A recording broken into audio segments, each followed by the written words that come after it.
starting Chapter 5, Module 5, which is Newton's Laws.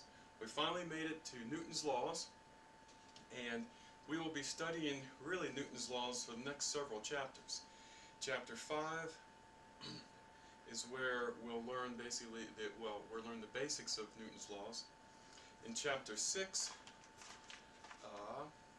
we will extend the application of Newton's Laws to really two-dimensional problems. And then in Chapter 7 is where we will arrive to Newton's laws of gravitation, gravity, and that sort of thing. And then in Chapter 8, which is the last chapter before Christmas, is where we'll study the concept of work and energy, conservation of energy principles. So, we're on Chapter 5. And the book starts on page 141. Newton's, of course, Isaac Newton was one of the Europe's most famous physicists. He was also a very strong Christian, and there's a little discussion about him on page 141 and on page 142.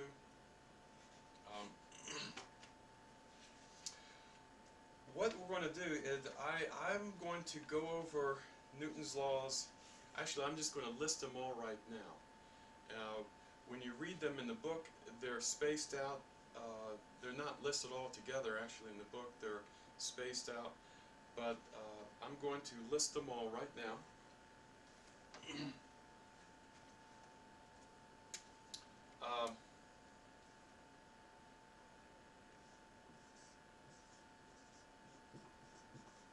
Newton's laws. And number one is that an object will either stay at rest or remain in motion at a constant velocity unless it's acted upon by some outside force. Okay. The way it's just said in the book is, that's pretty much what it says in the book. An object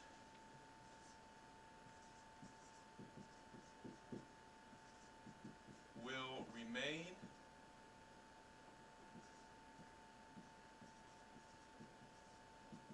in motion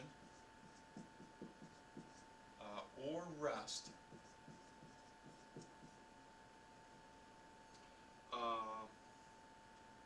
until it is acted upon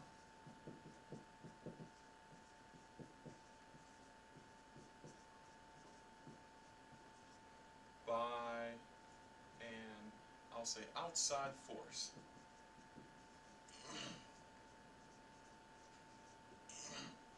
Okay. This was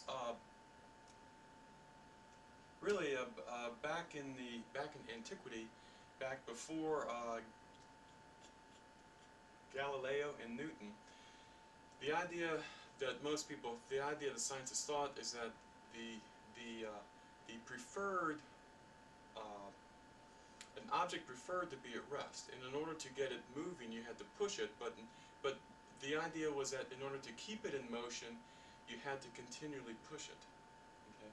And so but what in particular Newton and Galileo, really Galileo came before Newton, but what they determined from lots of experiments is that actually an object will remain, if you put an object in motion, it will remain in motion unless it's acted upon to slow it down or to speed it up.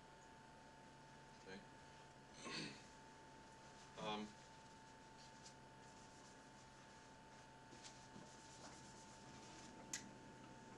The second law, Newton's second law,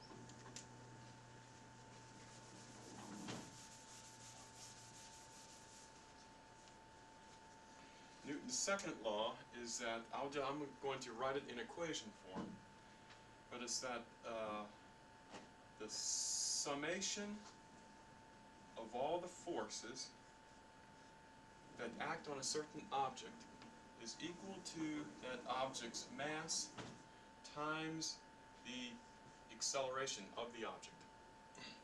So,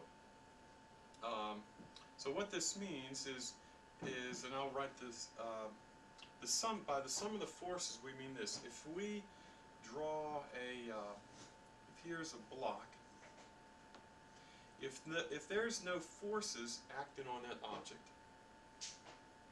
let's first say that the block is sitting here and its velocity is 0. If there's no forces acting on that object, if there's no forces acting on this object, then if the forces are 0, then that means that the acceleration is 0. Now the object has a certain mass m. If there's no forces acting on the object, then its acceleration is equal to 0. It will not accelerate. Now suppose the mass is traveling at a certain velocity. Okay. We can still say the same thing. If the mass is traveling at a certain velocity, but if the sum of the forces acting on that mass are still 0, then its acceleration is 0. So this means, now remember, you remember that the acceleration equals the change in velocity over the change in time. Or we can write it that it's the final velocity minus the initial velocity over some time interval delta t. Okay? So if the acceleration is 0, then what does that mean? That means that there's no change in velocity. That the delta v is 0. That there's no change in velocity. Or we can also infer that that means that the final velocity is equal to the initial velocity. Same thing, there's no change in velocity. So if there's no change in velocity, this velocity stays constant.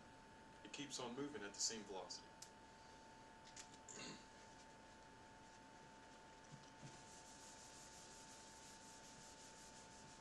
Okay. Now, that also means, however, that if we have a mass and there's a certain force that's acting on this mass, that the mass will accelerate. And how much will it accelerate? It will accelerate according to the force divided by its mass. Now, because remember, F equal ma, force equals mass times acceleration. So its acceleration will simply be the force divided by the mass. And let's assume if this is a constant force, let's assume we push it with a constant force, then the acceleration will be constant. The acceleration will act as long if we push the force, if this force acts, say, like for 10 seconds, then the acceleration will also act for 10 seconds. We'll have 10 seconds of acceleration. Once the force stops, the acceleration stops. And if the acceleration stops, whatever velocity it's traveling at will remain constant at that velocity. Okay, now at this point, we really haven't even defined from a unit's point of view what force is. Let's go ahead and do that right now.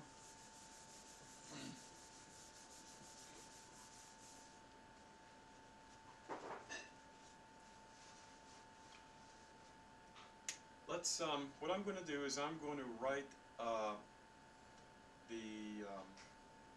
going to write several units, types of units down.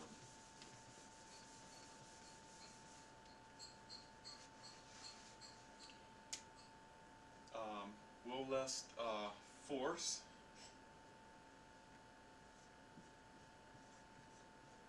unit of force, the unit of mass, and the unit of acceleration.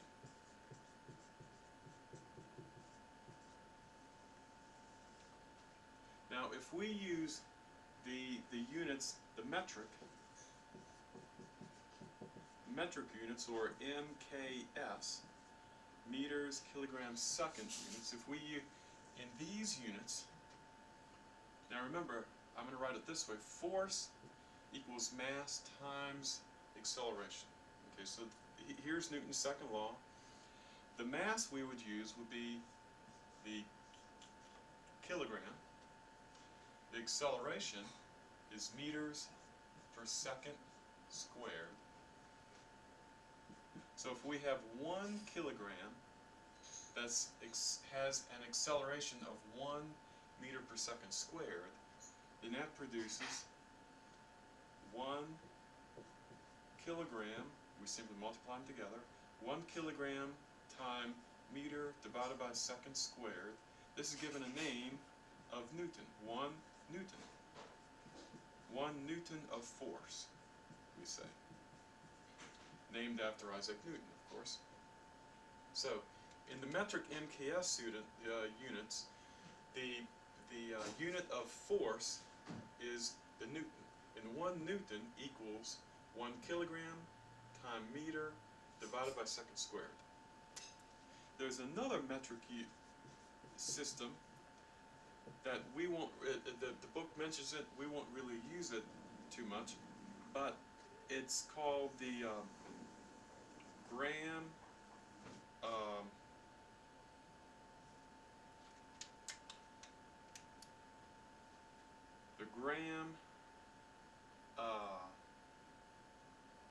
excuse me, I got that. Centimeter, gram, second. I'll just list it like this.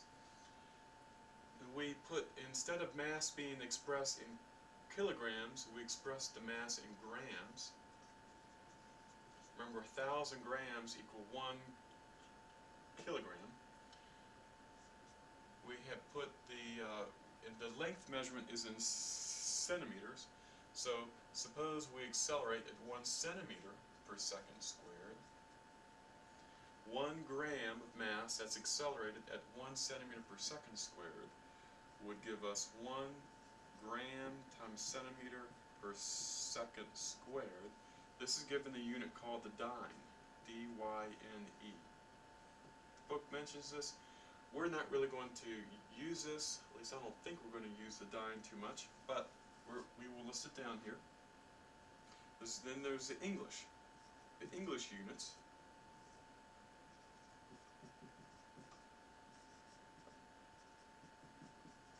Okay.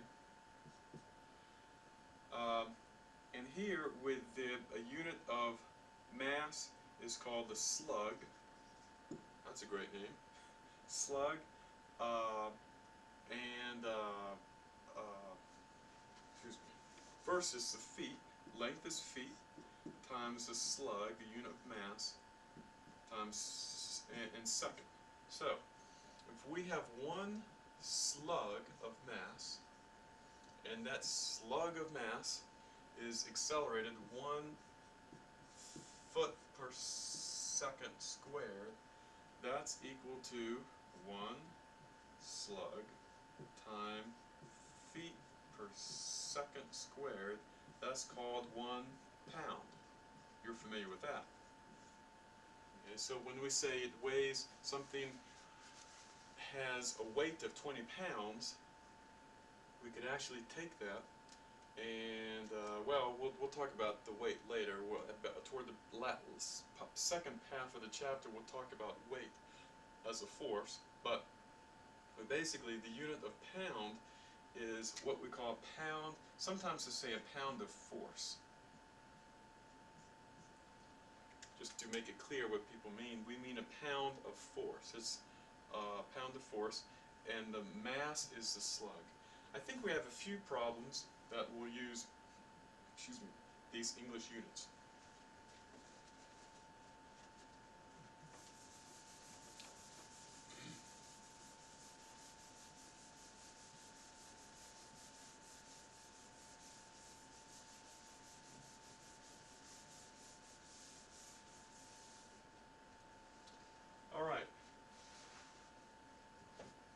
So those are the, oops, now, we forgot Newton's third law. Newton's third law, which is given on page 166. So on page 166, Newton's third law says this: for every action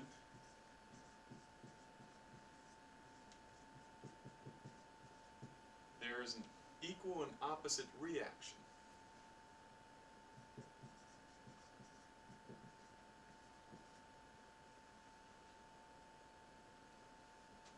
There is an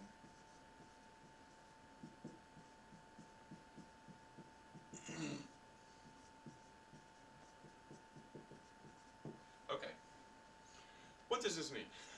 You've what they mean by action here, what they really mean is a force. For every force, for every action of force, for every force acting a certain way, there is an equal and opposite reaction force, I'll call it force reaction, that operates the opposite way. Okay, so what would be what would be an example of this? Well, we use this all the time, but we never really think about it. Suppose I'm standing here, and this is a wall, and I stand here. There's me, and I push against the wall, like here. I push against this wall. Well, if this wall is a very weak wall, it would just give way, and I would actually, if this wall were paper thin, I would push my hand through the wall. I could, and the wall would offer me no resistance back. Okay? If the wall, well, notice, and if the wall were paper thin and I was able to push through the wall, then I'm actually moving the wall. I'm actually accelerating the wall. Okay? And suppose the wall is paper thin and the wall has a certain mass here, and I push with a certain force. I push with a certain force, and I push through the wall. Then what happens to the wall? The wall actually accelerates. It moves. It's not moving, and suddenly it's moving. That means it has to accelerate. So that. But now suppose the wall is a competent wall.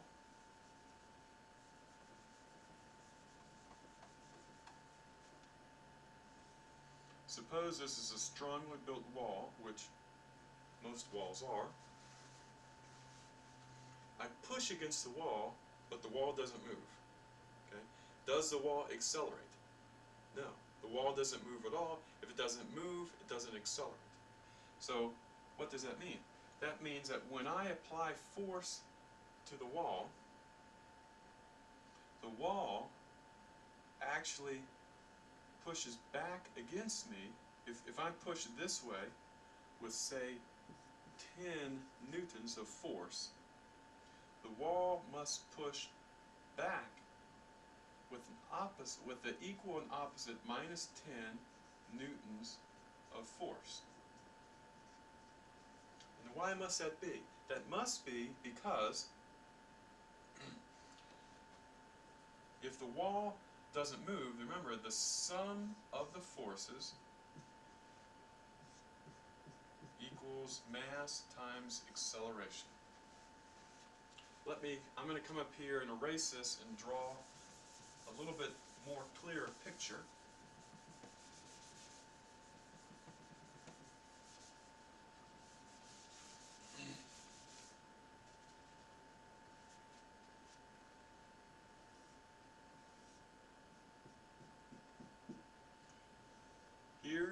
We'll call this force 1. Force 1 is 10 newtons, I'll abbreviate N, 10 newtons of force acting this way. Now the wall doesn't move. Because the wall doesn't move, we can conclude, what can we conclude? We conclude the wall doesn't move, that means the acceleration is 0. If the acceleration is 0, then that means that the sum of the forces is 0. It must mean that. If the sum of the forces is 0, then we know we have force 1 acting here. The wall pushes back with the force F2. So we have the sum of the forces would be all the forces that act on the wall. There's F1 acting this way, and there's F2 which acts the opposite way. And these add up to 0. So if the sum of these forces add up to 0, that must mean that F2 equals minus F1. So if force F1 is acting this way, force F2 is the negative of that, which means it operates or acts in the opposite direction. Okay?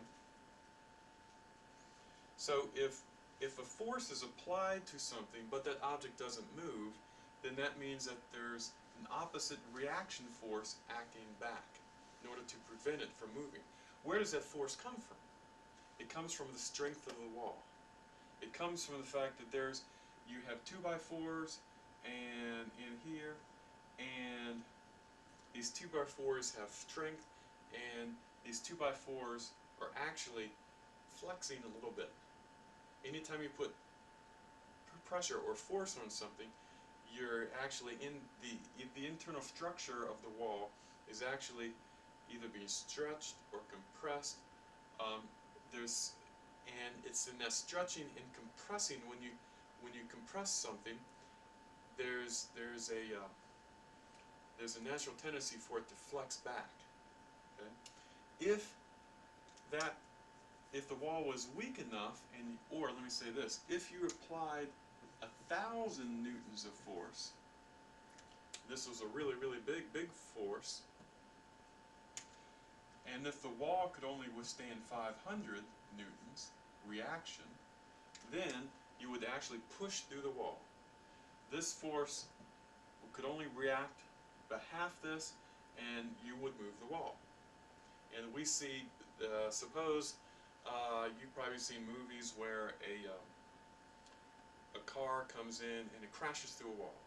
Well, the wall wasn't strong enough to withstand the impact, the force impact of the car, and so it could maybe withstand it to a certain degree, but when it exceeded that threshold, what the maximum reaction force was, the wall has to move. It punches through the wall. Now notice that the book makes a very good point, and it's on page 167. Newton's third law, we will use Newton's third law quite often, but sometimes it can get a little complicated to see where the reaction force is in a certain problem, in a certain situation. When you apply the force, if you are here and you're putting your hand onto the wall, you are applying the force to the wall. Okay? The wall resists that force and is applied back. So it's not that there's really two different objects here. There's you that's applying the force, and then the wall is applying a reaction force back. Okay, so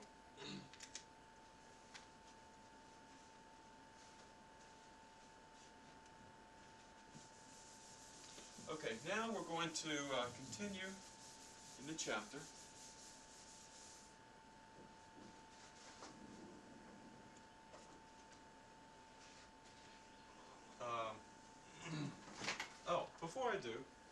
let's give an example with tennis of Newton's third law. When you play tennis, when the ball hits the tennis racket, and then it bounces back. Okay?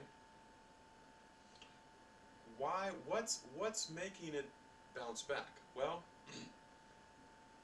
actually, if you could take a fast action camera motion of this, the ball, when it hits the tennis racket, it applies an impact and an impact force to this, and in later chapters we'll actually talk about what we call impulse.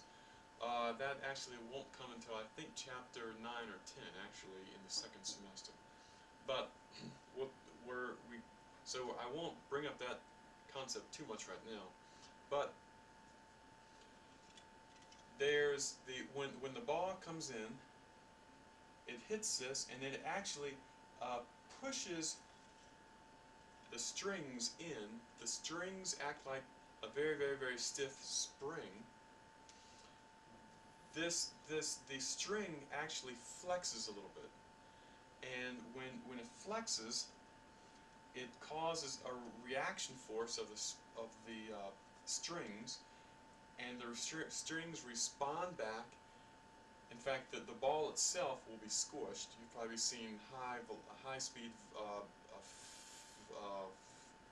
photographs of the tennis ball being squished.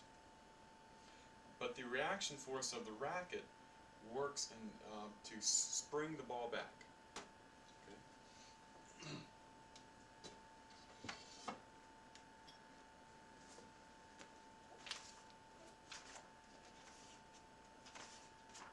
Okay, we're going to, let's go to page,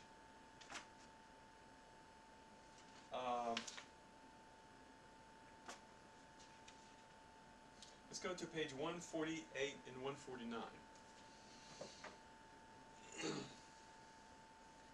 So, as an application of Newton's first law, suppose I have a situation where I have a 2 kilogram mass. So the mass equals 2 kilograms. I apply a force to it. I push it with a certain force. And this force is, let's say, 10 newtons. Initially, we will say the initial velocity is 0. So, what's going to happen?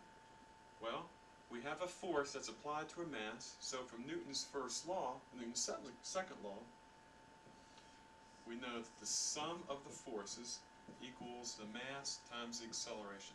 Now, how many forces are acting on this mass? Right now, let's assume right now that this is a frictionless surface, that the surface here is like ice, so there's no friction here. There's only one force acting, and that force, we'll call F1, is acting to the right. So we will say with that, forces, whenever we have a situation like a force situation, we say that the forces to the right are plus, and the forces to the left are minus. This is just a convention. We could certainly flip that convention the other way, and it would work just fine. But let's say that forces to the right are plus. So F1 acts to the right, so it's a plus force equals mass times acceleration. The acceleration, therefore, is force 1 divided by the mass, which is 10 newtons divided by 2 kilograms, which makes 5. Now remember, a newton is the same, I'm going to write out the units, it's the same thing as a kilogram times a meter per second squared. I divide it by 2 kilograms, the kilograms cancel out, and I get an acceleration of 5 meters per second squared. So this mass will start to accelerate. Now how fast will it be going, let's say, how fast will it be going after 5 seconds? What's the final velocity after 5 seconds? Assuming that the force stays the same. Remember that the acceleration is a change in velocity over the change in time. This is from chapters 1 and 2 and 4. So, it's the final velocity minus the initial velocity over the change in time. So, a little line here. The acceleration times the delta t is the final velocity minus the initial velocity, or the final velocity is the initial velocity plus the acceleration times delta t.